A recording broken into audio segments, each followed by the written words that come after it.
Hi friends, welcome to Latha's உலகம்.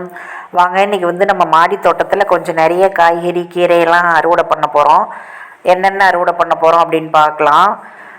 First வெண்டைக்காய் அறுவடை பண்ணிக்கலாம். வெண்டைக்காய் செடி பாருங்கள், நல்ல செழுமையாக பெரிய பெரிய செடியாக வளர்ந்துருக்கு. இந்த முறை இந்த வெஜிடபிள் வேஸ்ட்லேருந்து ரெடி பண்ண கம்போஸ்ட்டு யூஸ் பண்ணுறேன்னு சொன்னேன் இல்லைங்களா, அது கொடுத்ததுக்கப்புறம் தான் செடியோட க்ரோத்து செம்மையாக இருக்குது. இது கொஞ்சம் முன்னாடி ஒரு 1.5 month முன்னாடி எடுத்த வீடியோ தான் இது. இப்போ தான் அதை எடிட் பண்ணி போட்டிருக்கேன்.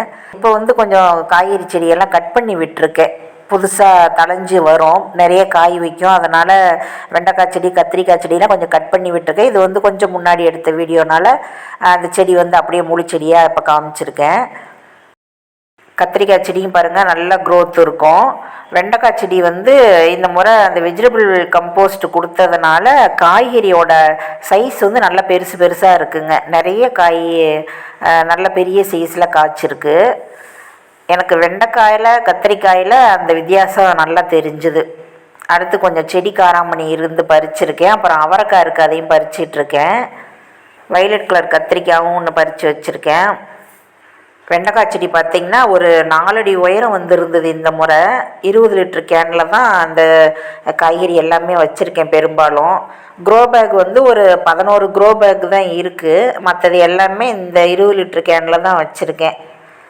நம்ம நல்லா ஊட்டம் கொடுத்தோம் அப்படின்னா நம்ம ஒரு வகைக்கு ஒரு 10 செடி 15 செடி இருந்தாலே போதும். 4 பேர் இருக்கிற ஃபேமிலிக்கு போதுமான அளவுக்கு காய்கறி கிடைச்சிரும் நமக்கு.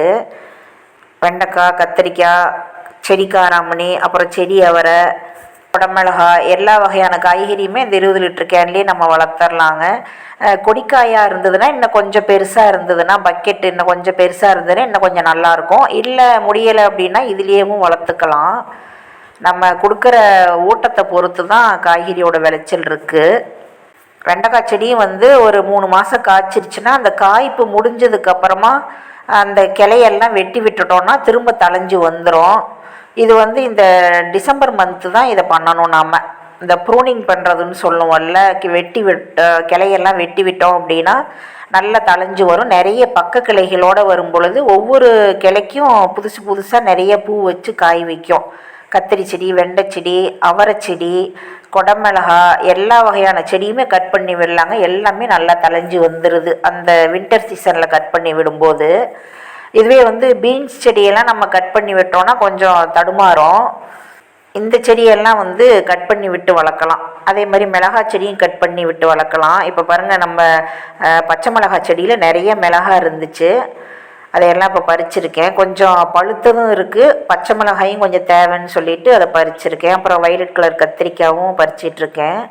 பச்சை மிளகாய் இந்த பச்சையாக இருக்கிறதெல்லாம் சமையலுக்கு யூஸ் பண்ணிவிட்டு, அந்த ரெட் கலரில் பழுத்த மிளகாய் இருக்குது இல்லைங்களா, அதை அப்படியே ஒரு நியூஸ் பேப்பர் விரித்து வெளியில் வெயிலில் காய வச்சு எடுத்து வச்சுக்கிட்டோம் அப்படின்னா அதை நம்ம மிளகாத்தூள் அரைக்கிறதுக்கு யூஸ் பண்ணிக்கலாம். தனி மிளகாய் அப்படி அரைச்சி வச்சுக்கிறோம்ல, அதுக்கு யூஸ் பண்ணிக்கலாம். பச்சை மிளகாய் செடி இந்த முறை ஒரு 4 செடி தாங்க வச்சுருக்கேன். மாடியில் ஒரு 3 செடி வச்சுருக்கேன். தரையில் கீழே பாட்டில் தான் வச்சுருக்கேன், ஒரு செடி வச்சுருக்கேன். இதுவே நிறைய காய் கிடைக்கிது எனக்கு. லாஸ்ட் டைம்லாம் பச்சை மிளகாய் செடி நிறைய ஒரு 15 செடி போல் நட்டிருந்தேன். 1 இயர்க்கே தேவையான அளவுக்கு மிளகாத்தூளுக்கு, மிளகாய் கிள்ளி போட்டு சமைக்கிறதுக்கு எல்லாத்துக்குமே ஆகிற அளவுக்கு காய்ச்சிருச்சு. அதெல்லாம் கூட பழைய வீடியோஸ் எடுத்து பார்த்தீங்கன்னா தெரியும். இடையில தக்காளியும் இருந்துச்சு, அதை பறித்து வச்சுருக்கேன். செடி காராமணி கொஞ்சம் அஸ்வினி பூச்சி அதிகமாக வரும். அதில் பீன்ஸு, செடி காராமணி, அவரை, இந்த வெரைட்டி, இந்த பீன்ஸ் வெரைட்டி எல்லாத்துலேயுமே அஸ்வினி பூச்சி அதிகமாக வரும். சாம்பல் கிடச்சிது நமக்கு அப்படின்னா, பழைய சாம்பலாக இருந்ததுன்னா அதை நல்லா எடுத்து தெளித்து விடலாம், அப்படியே தூவி விடலாம் அவரை செடி மேலே. சாம்பல் கிடைக்கல அப்படின்னா வேப்பெண்ணெய் தான் தெளிக்கணும். காதி சோப்பை நல்லா தண்ணியில் ஊற வச்சு அதை நல்லா தண்ணியில் கரைச்சிட்டு அது கூட வேப்பெண்ணெய் கலந்து இன்னும் நிறைய தண்ணி கலந்து செடிகளுக்கு தெளிக்கணும். அந்த மாதிரி தெளிச்சுக்கிட்டு வந்தோம். ஒரு 2-3 தடவை தெளித்தோம் அப்படின்னா அந்த அஸ்வினி பூச்சியெல்லாம் கொஞ்சம் கண்ட்ரோல் ஆகிடும். மழை காலத்தில் அவ்வளவு நோய் தாக்கம் வர்றதில்லை. சம்மரில் தான் நிறைய நோய் தாக்கம் வரும். அதே மாதிரி கத்திரி செடியில் வர மாவு பூச்சிக்கும் வேப்பெண்ணெய் தாங்க பெஸ்ட்டாக இருக்கும். நான் அடிக்கடியெல்லாம் வேப்பெண்ணெய் கரைசல் தெளிக்கிறதில்ல. ரொம்ப நோய் தாக்கம் வர மாதிரி இருந்ததுன்னா மட்டும்தான் தெளிப்பேன்.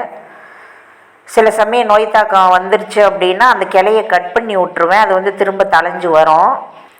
இப்போ வின்டர் சீசனில் வந்து மாடி செடிகளுக்கு ஒரு தடவை தண்ணி விட்டோன்னா போதும், காலையில் மட்டும் தண்ணி விட்டோன்னா போதும். ஒரு 3 மந்த்ஸுக்கு அந்த மாதிரி விட்டுக்கிட்டோன்னா போதும், மழை பெஞ்சிகிட்டு இருக்கும் பொழுது. இல்லை சம்மர் வந்துருச்சு அப்படின்னா 2 வேளையும் தண்ணி விடணும் மாடி தோட்ட செடிகளுக்கு. தரையில் இருக்கிற செடியாக இருந்ததுன்னா ஒரு தடவை தண்ணி விட்டோன்னா போதும். கிட்டத்தட்ட நம்ம நாட்டு காய்கறி செடி எல்லாமே 12க்கு 12 க்ரோ பேக்லேயே வளர்த்துர்லாங்க. அப்படி இல்லை அப்படின்னா இந்த 20 லிட்டர் கேன் இருக்கு இல்லைங்களா, தண்ணி கேனு, அதுவே வந்து கரெக்டாக இருக்கும். நான் வந்து பெரும்பாலான செடிகள் எல்லாமே இந்த 20 லிட்டர் கேனில் தான் வளர்த்துட்ருக்கேன். அப்புறம் க்ரோ பேக் கொஞ்சம் வச்சுருக்கேன். இந்த அகலமாக பெருசாக இருக்குது இல்லை, உயரம் கம்மியாக அந்த மாதிரி இருக்கிறது வந்து கீரைகளுக்கு கிழங்கு வகைகளுக்கு கொஞ்சம் நல்லாயிருக்கும். கிழங்கு வகை அப்படின்னா நம்ம கொஞ்சம் பெருசில் கூட போடலாம். கீரைக்கெல்லாம் வந்து 6 இன்ச்சு உயரம் இருக்கிற க்ரோ பேக்கே போதும். மற்ற செடிகளை விட இந்த கிழங்கு வகையெல்லாம் போடணும்ல, பீட்ரூட், முள்ளங்கி இந்த மாதிரி இருக்கிறதுக்கு எல்லாம், காலிஃப்ளவர், கோஸ், இதுக்கு எல்லாமே மண் நல்லா பொலன்னு இருக்கணும். அப்போ தான் வேர் நல்லா இறங்கி கிழங்கு நல்லா வைக்கும். இது பாருங்கள், துளசி செடி எவ்வளோ செழிப்பாக இருக்குது பாருங்கள். துளசி பார்த்திங்கன்னா பக்கத்து வீட்டில் கேட்டிருந்தாங்க, குழந்தைக்கு சளி பிடிச்சிருக்கு அப்படின்னு சொல்லி கேட்டிருந்தாங்க. அதனால் துளசி பறித்து வச்சுருக்கேன். அவரை செடியும் நிறைய இப்போ தான் பூ வச்சுருக்கு. இது வந்து கிட்டத்தட்ட ஒரு 7-8 மாதத்துக்கு முன்னாடியே நட்ட அவரை செடி தான். கட் பண்ணி விட்டுருந்தேன். அது வந்து இப்போ நிறைய தளைஞ்சு பூ வச்சுக்கிட்டு இருக்கு. மழை பெஞ்சதுக்கப்புறம் தாங்க நல்ல அவரை செடி செழுமையாக சூப்பராக வருது. அவரைக்காய் செடி இப்போ நல்லா மழை பெஞ்சதுக்கப்புறம் தான் நிறைய தளைஞ்சு வந்து மொட்டு வைக்க ஆரம்பிச்சிருக்கு, பார்த்திங்கன்னா தெரியும்.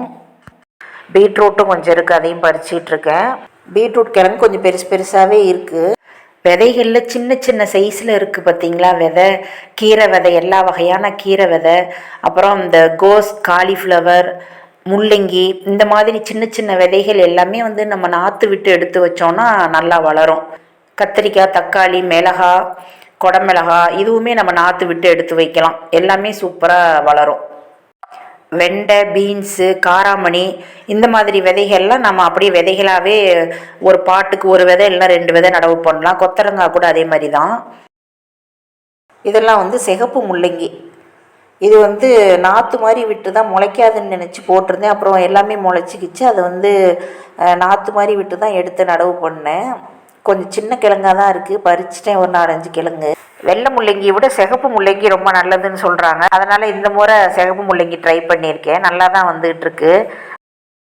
இந்த சிகப்பு முள்ளங்கி இன்னும் 1 வாரம் கழித்து பறித்தோம் அப்படின்னா இன்னும் கொஞ்சம் பெரிய கிழங்காக விளைஞ்சிருக்கும்.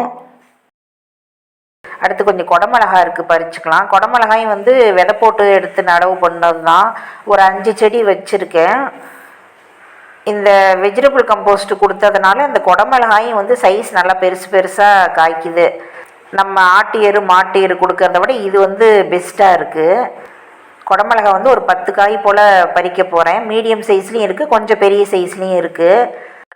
குடமிளகா விதையெல்லாம் நம்ம வெளியில் வாங்குறத விட நம்ம பழுத்த குடமிளகா காய்கறி கடையிலே வாங்கிட்டு வந்து அந்த விதையை எடுத்து வச்சு அப்படியே நிழலில் காய வச்சு எடுத்து அப்புறமா நம்ம நாற்று மாதிரி விட்டு எடுத்து செடி நட்டோம் அப்படின்னாவே அதுவே சூப்பராக வளரும். நான் எப்போவுமே குடமிளகா விதை வாங்குறதில்ல, நானே தான் உற்பத்தி பண்ணிக்குவேன். அடுத்து வந்து பாலக்கீரை கொஞ்சம் பறிச்சுக்கலாம். பாலக்கீரையெல்லாம் வந்து ஈஸியாக வளருங்க, விதை போட்டோம்னா அப்படியே ஈஸியாக வளரும். நம்ம வந்து கொஞ்சம் வளர்ந்ததுக்கப்புறம் கட் பண்ணி எடுத்துக்கலாம். ஒரு 8 மந்த்ஸு 9 மந்த்ஸ் வரைக்குமே இதை கட் பண்ணி எடுத்துக்கலாம். பூச்சி தாக்கம் ஒரு தடவை 2 தடவை கூட வரும்.